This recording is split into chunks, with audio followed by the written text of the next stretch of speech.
Ahau buju indinwe amaganadok. Ani nishim koyak and dishnakas. Bodwe wadami odawa and dao. Nodawa zibi niak and debendagwis. Muskegon and dochbia. Mko oendodum. Ahau iu migwich.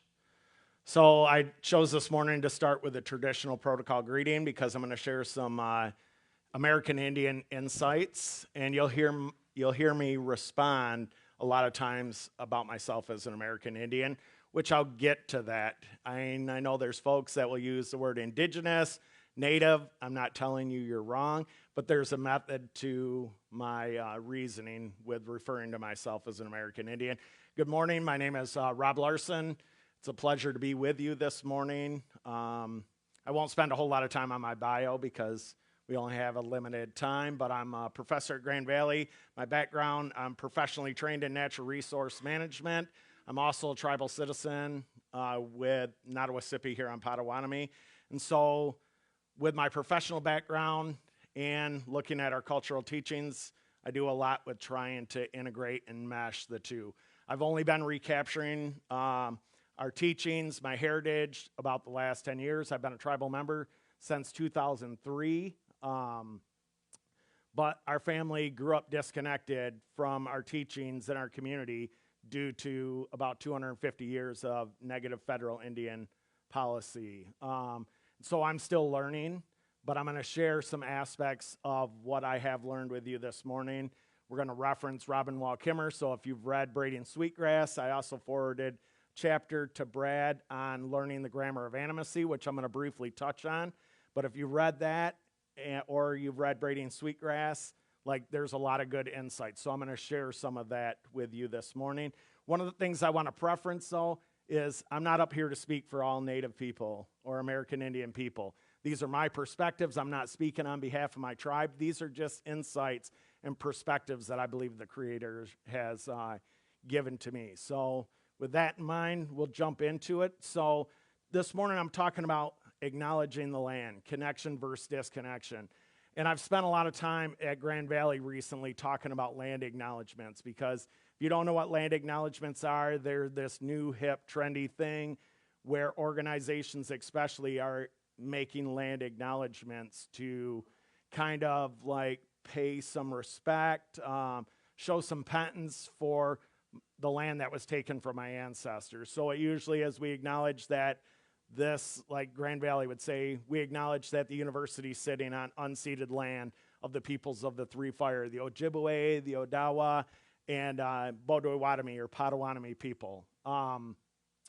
These things are great, but as I stopped and I was pondering this, I'm like, there's got to be more to this because a lot of times we have the right intentions, we say the right things, but there has to be some application of this. And as I was looking at, how would my ancestors think about this? The ones that were affected by the negative federal Indian policy, or the ones that were here before the settlers came from a distant land.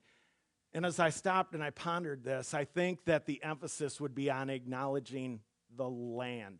And I'm going to say that in quotation marks because in our pre-talk, that was one of the questions I asked. I was like, what does the land mean to you?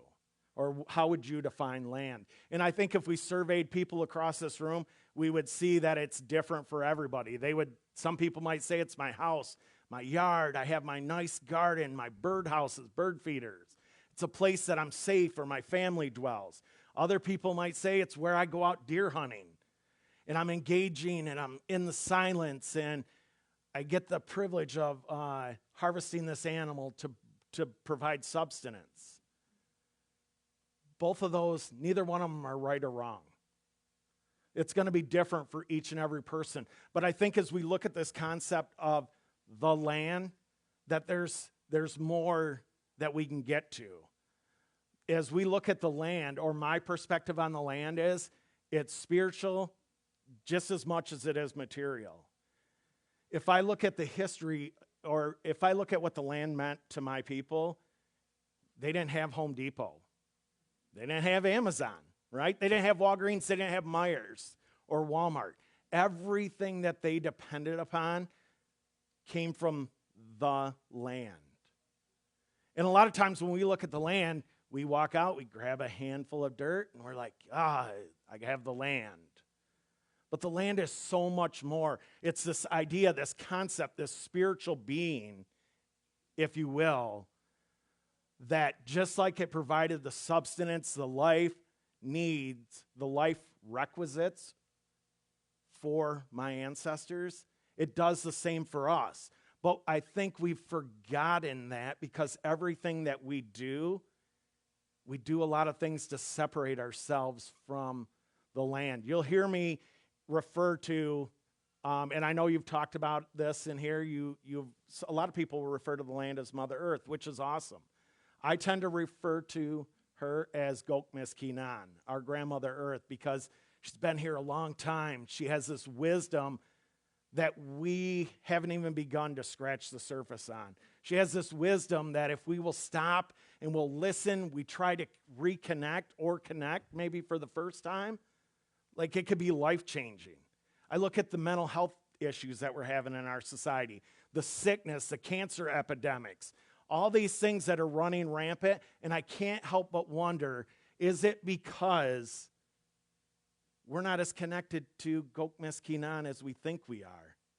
We live in houses that are raised up off the ground when it doesn't matter if it was American Indian people or you look at other tribal communities around the world. Where do the people live? They usually live right on the earth. Our shoes, and I'm guilty of it too. You know, I have a pair of Adidas's on. We put rubber insulators on the bottom of our feet, which, what happens? It breaks the connection. Our grandmother Earth has this energy, this life, not just like providing wood or providing food through berries or meat, but there's this spiritual connection that we're required to have that I think we get in the daily grind, that we got to build our little empires. We got to have this nice house. We got to have the latest and greatest car. And I'm not saying everybody's like this, but this tends to be like the overarching model for success in our society. So as we look at this, I'm going to ask you to go forward and ponder what the land means to you. And when I look at the land, it's this collective being that's spiritual material, but it also is the collective of all the other beings. If you happen to have read Learning the Grammar of Animacy, which is in Brady and Sweetgrass by Robin Wall Kimmerer, one of the things I want to encourage you, Robin Wall Kimmerer is a fellow citizen Potawatomi tribal elder and a respected scientist.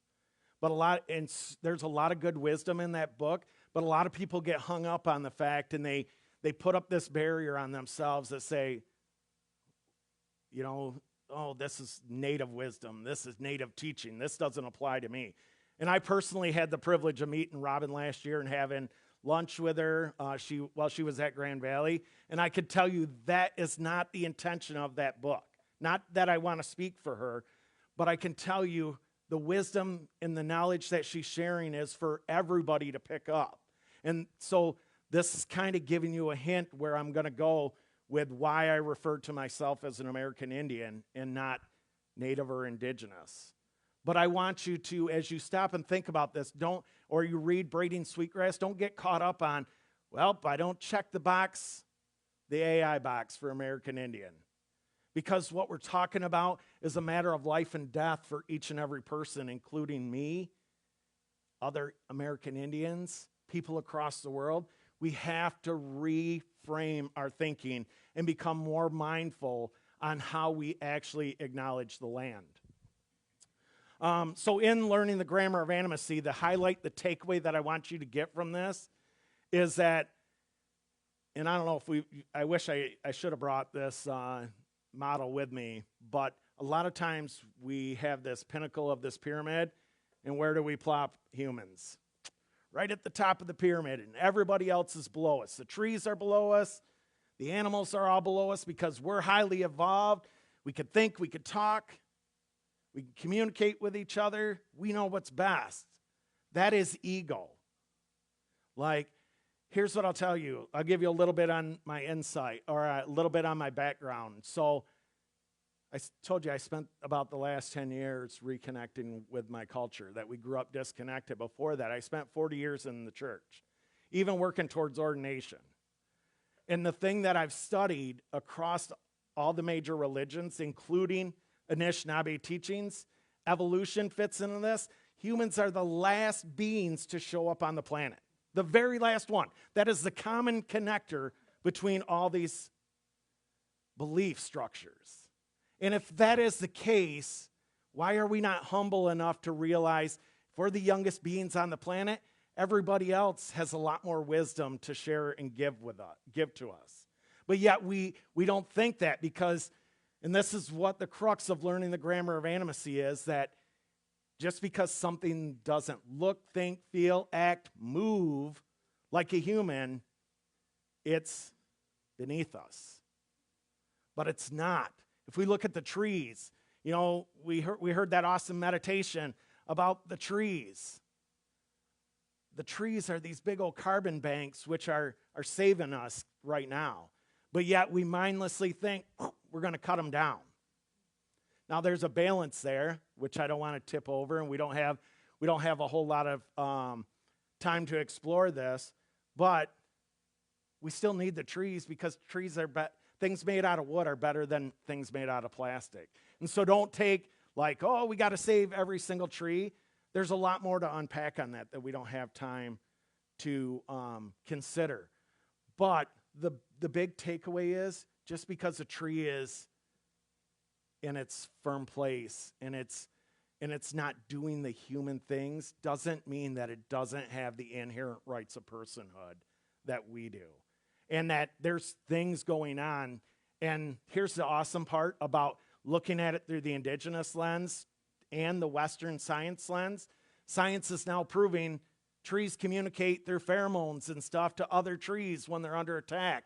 And if you look at most trees in an area, when it's time to produce their fruit or their seeds, acorns or walnuts, if there's other trees in there, they all mast at the same time. And so looking at those logics and theories, there's got to be communication there, but we oftentimes discount it because it's not humanized. And so as you go forward and you consider what the land is, I would encourage you to start looking through the lens at other beings on this planet, not as its, but as beings that have inherent rights of personhood, just like you. And as we consider what the land is, we also have to look at the water. Robin uses a term in learning the grammar of animacy called Yahweh. It's ironic, when I studied the Bible, that word showed up too. In the Bible it said I am, but in Anishinaabe teachings the word Yahweh means to be.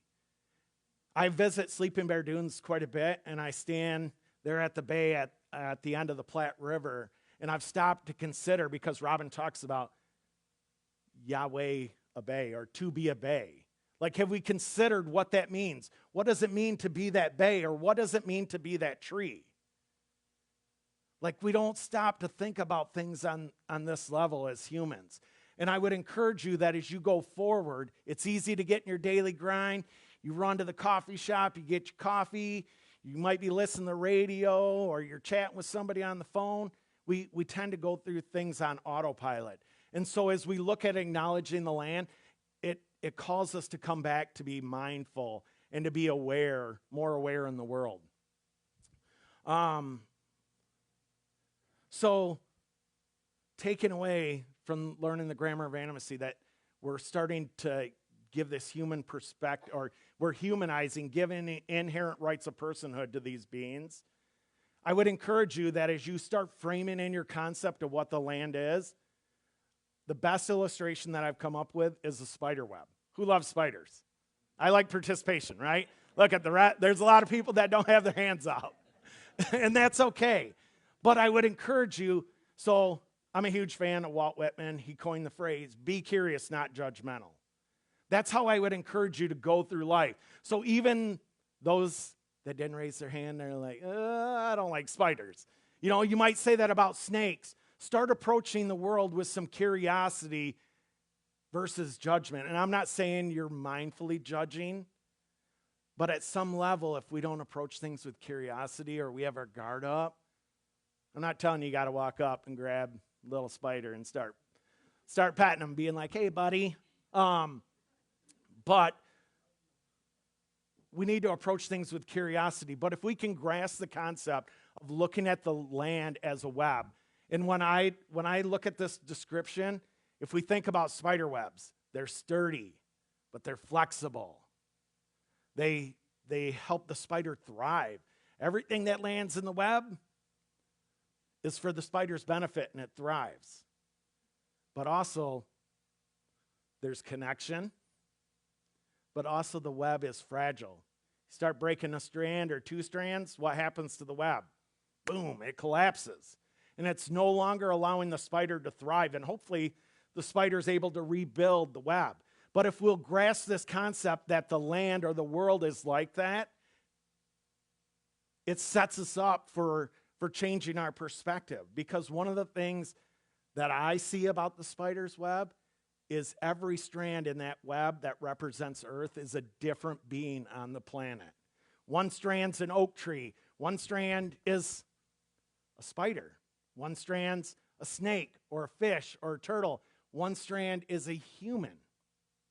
Don't get caught up on thinking, so a lot of times I'll put this illustration up in one of the classes I teach, and I'll ask my students, now define what the spider is. I just told you humans are one strand in the web of life. We're not the spider on the web. What's the spider? And that's the question you have to answer for yourself. I'm not going to tell you. For me, I think it's life as a whole.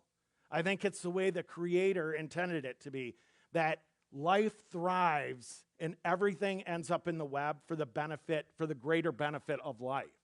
It isn't just for one being to benefit, but life as a whole thrives. So I'm going to draw your attention to the first quote that I put in the sheet. So I'm a huge Robin Wall Kimmerer fan. I'm a huge Aldo Leopold fan. If you haven't read a Sand County Almanac, it's an easy read. And if you've read Braiding Sweetgrass, it's a good read to parallel the two, because so Leopold's a traditional, trained classic scientist. The book was published in 1949. But I think his wisdom in that book is just as relevant today as it was back then, if not more relevant. But a lot of times, if you look at his writings between Robin Wall Kimmerer's, there's a lot of parallels between the two. But Leopold, in his chapter in The Good Oak, says there's two spiritual dangers in not owning a farm. One danger is supposing that breakfast comes from the grocery, and the other is heat comes from the furnace. Now, as we stop and ponder that, have we stopped to consider where all the things that we have in our life come from? They say we're more connected than any time in history because of this right here, right? You can't even go out to eat anymore. People don't even interact, and they're like sitting across from each other. I don't know if they're texting to each other. We don't talk anymore. We're just going to text. But we can reach out and we can connect with somebody anytime, anywhere on the planet. You don't have long distance charges, so I'll be 50 this year, and I remember having to hey, can I have permission to make a long distance call? No, you can't because it's too expensive. But now we can call across the world or text because they say we're more connected than ever. I disagree with that. The connection I'm speaking of is on a lot deeper level. We might have the power to reach out and communicate, but do we really know who we're communicating with? I think back to Leave It to Beaver, I Love Lucy days, the stories from my grandparents. They were probably more connected with their neighbors than they were their family. How many of us, you don't have to raise your hand on this, but how many of us know our neighbors anymore? I mean, I've made it a point to try and reconnect with my neighbors.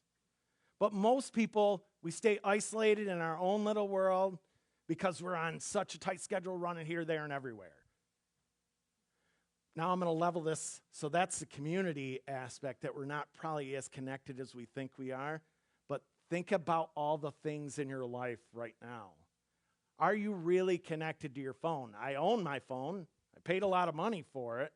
But have I stopped to consider where the glass came from, where the circuit board came from, the metal for the housing, and all the different components that allow me to reach out and connect with someone? Have you considered where the lithium came from in your battery? Has anybody seen a lithium mine in an image? You need to Google it. And a lot of times they end up in marginalized communities. But I got my latest and greatest iPhone.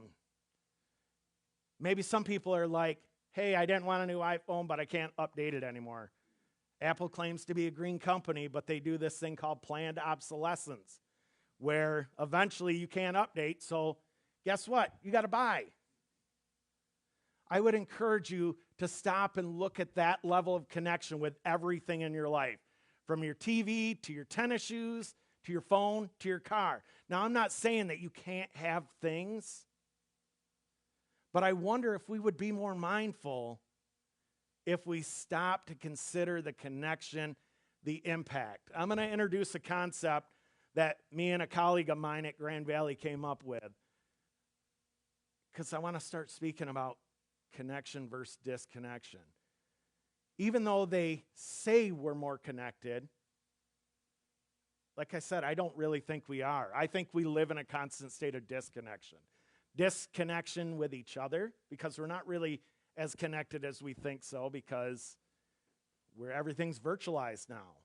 I mean, there's still folks, and when I say that, like, I'm not putting everybody in that category. I know there's folks that are making efforts and stuff, but we're disconnected, which leads to disrespect, intentional and unintentional, which leads to destruction. And as I look at this framework of those 3 Ds, disconnection leads to intentional, unintentional disrespect, which leads to intentional, unintentional destruction. Most of us, how many people have seen the garbage that people empty their car in like Walmart or Meijer's parking lot? Makes me mad every time. Most of us aren't going to be that kind of person. We're not going to empty our garbage in the parking lot at the store, right?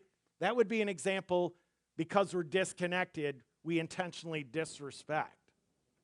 But we do a lot of other things that when we don't stop and weigh the impact of what we're doing, the decisions that we make on a daily basis, we unintentionally disrespect. Now, I hope you hear what I'm really trying to get at. Is I'm not here to beat you up this morning, because I still am a work in progress, okay? And anything we do to inch the line forward is progress. Any time that we become more mindful, we inch the line forward. But do we stop and realize that plastic has become a pandemic in our world? It really has. If you don't know, the studies are saying we eat a credit card size amount of plastic a week. How many people would pull their debit card out and start chowing? I wouldn't want to, but yet, because plastic continues to break down and doesn't really degrade, science is showing that it's in everything. But yet, we go to the store. Are we conscious about the things we're buying? Do we remember to buy or bring with us recycle bags? Or is it easier just to we just mindlessly grab the plastic bags? These are examples of unintentional disrespect. And I think if we realize the spiritual and material connection that people on this planet once had with the natural world, I wonder if it wouldn't change our framework a little bit. But we don't want to stay there, because if we focus on this, on all the impacts that we're having, and like, woe is me, I'm never going to get away from plastic, like, that's pretty depressing, right? I mean, we don't want to stay in that spot. My encouragement to you this morning is that we would flip the script and figure out that reconnection leads to intentional, unintentional respect, which leads to restoration or healing. And so if we could find ways to reconnect, we could flip the script. Think about it. As you get to know somebody, it starts with a simple introduction. Now, I'm not telling you to go in the forest and shake the tree's hand, okay? I mean, you might want to, but as you get to know these beings, like if you start looking at the trees in your yard and you learn that they're maple trees and what they need to survive and thrive and stuff, you start building a relationship. That tree will get to know you, and it will change your interactions the way you're doing in your yard. Let's see here. I'm going to bring this home here because I'm running out of time. This really speaks to self-accountability. If we want to see change in the world, it has to start internally. Not to say that, we had a great conversation this morning that talked about, that we need a balance of self-accountability, but we also need some outside activism. I agree with that. But the biggest change will happen when we make conscious changes in our own life to become mindful of our actions and realize that everything we do in the world has implications. Uncle Ben in the movie Spider-Man said, with great power comes great responsibility. When we walk to the refrigerator to pull out food, we've set off a chain reaction of events. It goes all the way back to the grocery store where you bought it, how that product was packaged, how it was produced, where it was sourced from. Do we stop to think about that level of thinking that one action, walk into the refrigerator, boom, has set off a chain reaction? Every footstep that we make in the world, today I've only put in 1,800 steps, but what chain reaction had those 1,800 steps set off?